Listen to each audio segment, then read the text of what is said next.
morning. It's good to see you this morning. It's a beautiful day, and it's going to be a great day, I can tell. The idea that we operate with great confidence in others is so peculiar to anything you can imagine because we're these two systematic people. We have this outer person and the inner one that is our spirit and our soul. And the disconnect between those two, the conflict that happens between the spirit and the flesh can get in the way sometimes, not only for us, but the people we interact with. And those people sometimes can really frustrate the snot out of us. But with the Bible, it talks about the flesh in two different contexts. And sometimes you need to sort through that. One is just your physical body. And the second one is the habit patterns that are stored right here. Those habit patterns that we sometimes rely on rather than the spirit to accomplish selfish ambitions. And those habit patterns often will have emotions attached to it. And they may be attached to other people that we know, like we may have had a conflict with somebody else. And so we have that conflict along with that person and those emotions stored. So it's difficult to communicate sometimes with those sorts of folks or those people of our past. So keep that in mind as you think about the spirit and the flesh, because this thing isn't an all-out battle. And when I look at 2 Corinthians chapter 7, verse 4, this is what the Apostle Paul says to this group of people that live in this place called Corinth. He says to them, "Great is my confidence in you. Great is my boasting on your behalf."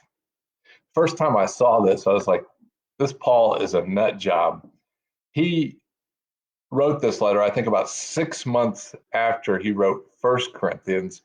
And those people in 1 Corinthians were doing some wacky stuff. They were showing sexual immorality. They were being selfish. They were just doing all kinds of stuff. And one guy was even having an affair with his stepmom. And that's just some crazy, crazy stuff. So 6 months later, after all that's going on, Paul says to them, "I have great confidence in you." And that puzzled me for months, but I came to this conclusion. I don't know if you can see this thing or not. Tilt this. See that in my hand? That little black thing. What that little black thing is, it's really small, so you can't see it in here, is a sunflower seed. That would reflect the flesh or that outer person. And how could you ever imagine that that sunflower seed would be anything more than a sunflower seed? But one day, according to this, it's going to look like this. I have this that gives me hope and confidence that this little thing is going to be transformed.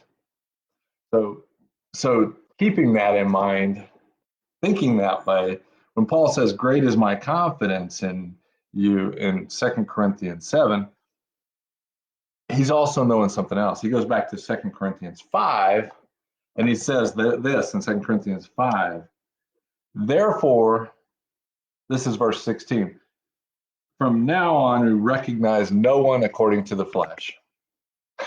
That's easy for Paul to say. How do you recognize no one according to the flesh anymore?